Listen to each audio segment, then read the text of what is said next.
Assalamualaikum warahmatullahi wabarakatuh. Selamat pagi salih-salihaku. Bagaimana kabarnya hari ini? Semoga Allah selalu melimpahkan berkah dan rahmatnya untuk kita semua. Pada pagi hari ini, kita akan melanjutkan pembelajaran. Sebelum kita mulai, marilah kita membaca bismillah terlebih dahulu. Bismillahirrahmanirrahim.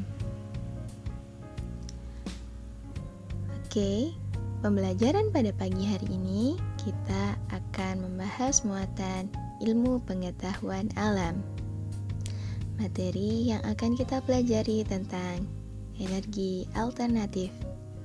Ikuti pembelajaran hingga selesai. Mari kita mulai.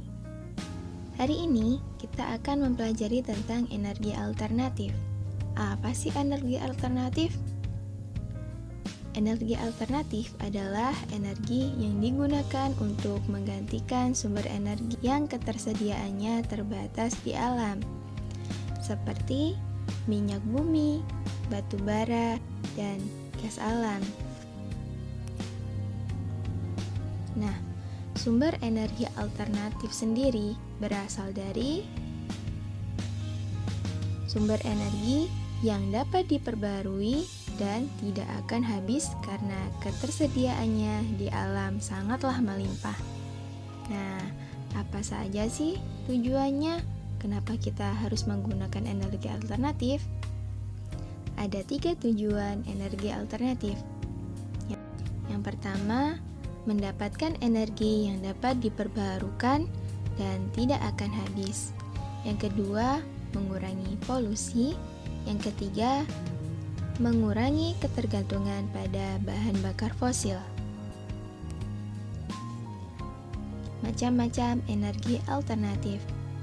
Terdapat 6 energi alternatif. Yang pertama, matahari. Yang kedua, angin. Yang ketiga, air. Yang keempat, panas bumi.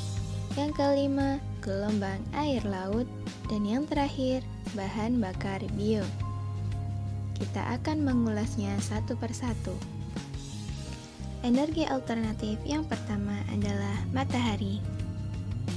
Matahari adalah sumber energi utama yang ada di bumi. Nah, berikut adalah paparan manfaat matahari untuk alam, manusia, hewan, dan juga tumbuhan. Manfaat energi matahari bagi alam. Yang pertama, menerangi bumi. Yang kedua, sebagai pusat tata surya. Yang ketiga, sebagai sumber energi tak terbatas bagi alam dan isinya. Yang keempat, mengeringkan tanah yang basah setelah diguyur hujan. Dan yang terakhir, membantu terjadinya siklus air. Manfaat energi matahari bagi manusia. Yang pertama, membantu manusia untuk mengeringkan pakaian. Yang kedua, sebagai sumber energi terbesar. Yang ketiga, sebagai pembangkit listrik tenaga surya. Yang keempat, membantu petani garam untuk menguapkan air laut yang ada di ladang garamnya. Yang kelima, membantu petani untuk mengeringkan gabah. Dan yang terakhir, memberikan vitamin D yang dibutuhkan oleh tubuh. Berikutnya, manfaat energi matahari bagi hewan. Yang pertama, untuk menghangatkan tubuh. Yang kedua, membantu penyerapan kalsium. Dan yang ketiga, untuk pertumbuhan. Manfaat energi matahari bagi tumbuhan. Yang pertama, membantu proses fotosintesis. Yang kedua, mengaktifkan klorofil. Yang ketiga, menjaga temperatur tumbuhan. Nah, berikut ini adalah cara kerja dari sistem panel surya. Perlu diketahui bahwa panel surya adalah dapat mengubah energi panas matahari menjadi listrik. Berikut sistem kerja dari panel surya. Panel surya dapat menghasilkan listrik dengan menggunakan sistem fotovoltaik. Listrik yang dihasilkan oleh sistem panel surya dapat digunakan secara langsung. Listrik yang dihasilkan oleh sistem panel surya juga dapat digunakan untuk peralatan rumah tangga dengan menggunakan inverter. Cara kerja panel surya yang terakhir adalah kita dapat menggunakan panel surya selama 24 jam dengan bantuan penggunaan baterai. Energi alternatif yang kedua adalah angin. Manfaat energi angin. Manfaat energi angin bagi hewan. Yang pertama, sebagai pendingin badan. Yang kedua, untuk bernafas. Yang ketiga, membantu burung untuk terbang. Manfaat energi angin bagi tumbuhan. Yang pertama, penyerbukan. Yang kedua, menggugurkan daun yang kering. Dan yang terakhir, manfaat energi angin bagi manusia. Yang pertama, sebagai pembangkit listrik tenaga bayu. Yang kedua, menggerakkan kapal layar. Yang ketiga, menentukan arah. Dan yang keempat, mengatur suhu tubuh. Prinsip kerja PLTB. Kita ingat bahwa PLTB adalah singkatan dari pembangkit listrik tenaga bayu yang memanfaatkan angin sebagai sumber energinya. Berikut prinsip kerja PLTB. Turbin bergerak, menggerakkan aerogenerator. Aerogenerator mengubah energi gerak menjadi listrik. Energi alternatif yang ketiga adalah air. Manfaat energi air. Manfaat energi air bagi hewan. Yang pertama, untuk minum. Yang kedua, tempat hidup, misalnya ikan. Yang ketiga, mendinginkan tubuh, misalnya kerbau di siang hari akan berkubang di tempat yang basah. Yang keempat, membersihkan tubuh, misalnya burung yang sedang mandi ketika pagi hari. Yang kelima, tempat berkembang biak, misalkan nyamuk dan juga katak. Manfaat energi air bagi tumbuhan. Yang pertama, sebagai bahan fotosintesis.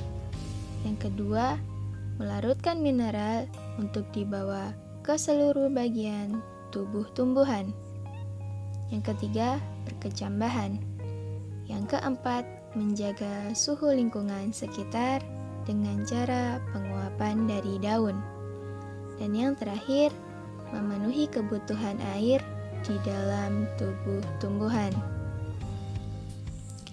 Manfaat energi air bagi manusia. Yang pertama, untuk mandi. Yang kedua, untuk memasak. Yang ketiga, untuk mencuci baju. Yang keempat, untuk minum. Dan yang terakhir, untuk mencuci piring.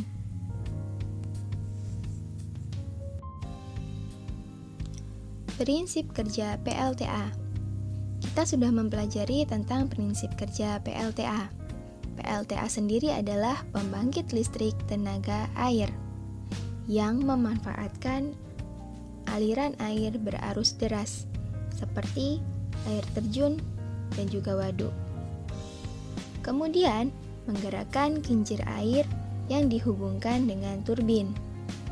Turbin berputar menggerakkan generator. Generator mengubah energi gerak menjadi energi listrik.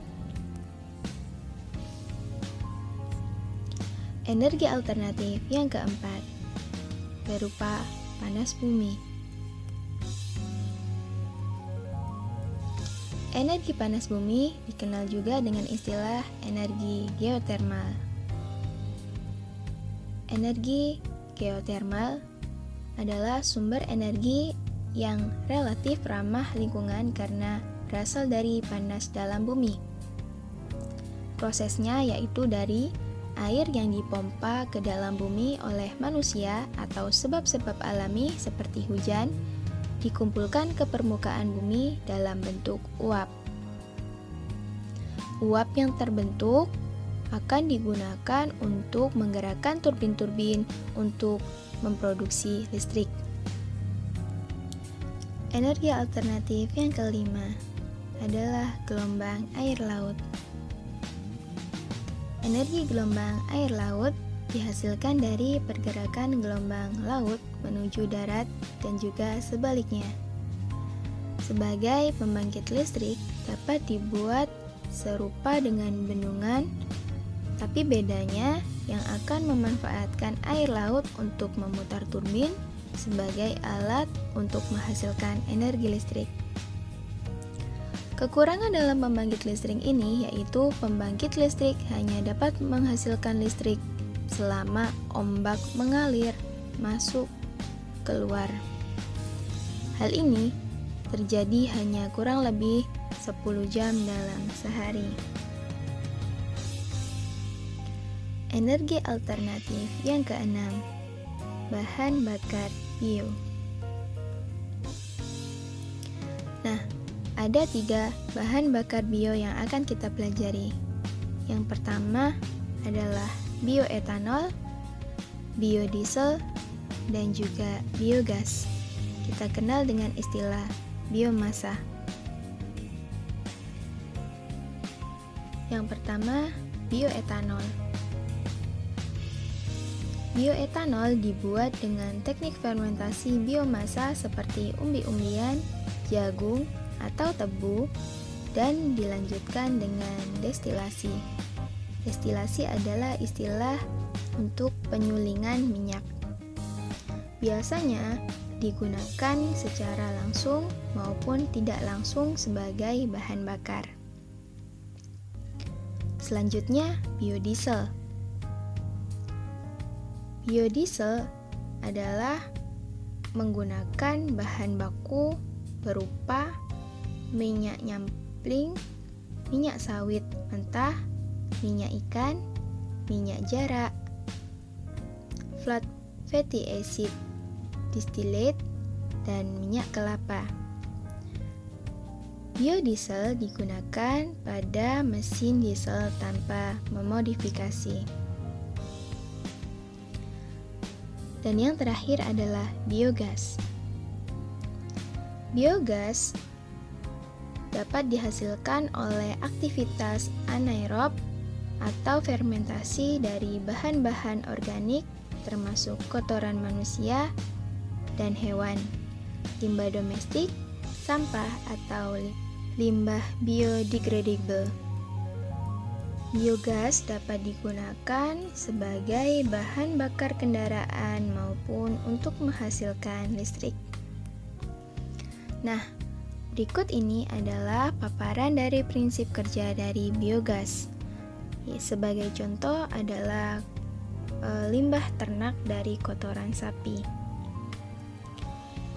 Limbah ternak seperti kotoran hewan kita masukkan ke dalam sebuah tangki yang dimasukkan ke dalam tanah. Nah, kotoran hewan ternak tersebut akan difermentasi selama beberapa minggu. Setelah beberapa minggu, limbah ternak tadi akan menghasilkan gas metana. Nah, gas metana ini akan diubah menjadi 2 golongan, berupa gas dan juga berupa padat. Jika berupa gas, bisa digunakan sebagai bahan bakar. Sedangkan jika berupa padat, akan dijadikan sebagai pupuk kandang. Kelebihan penggunaan energi alternatif. Yang pertama, energi yang dihasilkan cukup besar. Yang kedua, energi yang dihasilkan tidak akan habis dalam waktu dekat. Dan yang ketiga, ramah lingkungan. Keberadaan energi alternatif menjadi komponen yang sangat penting untuk kelangsungan hidup manusia di muka bumi ini. karena ada banyak sekali manfaat yang diberikan oleh energi alternatif sehingga banyak manusia yang mulai menggunakannya. Alhamdulillahirabbil alamin. Nah, tadi adalah paparan materi tentang sumber energi alternatif. Lebih bijak dalam menggunakan energi ya. Alhamdulillahirrabbilalamin, berakhir sudah pembelajaran pada pagi hari ini. Semoga ilmu yang kalian dapat pada pagi hari ini kalian manfaatkan dan juga kalian terapkan dalam kehidupan sehari-hari. Kita akhiri pembelajaran dengan bacaan Alhamdulillahirrabbilalamin. Save our energy for the better life and see you next time. Wassalamualaikum warahmatullahi wabarakatuh.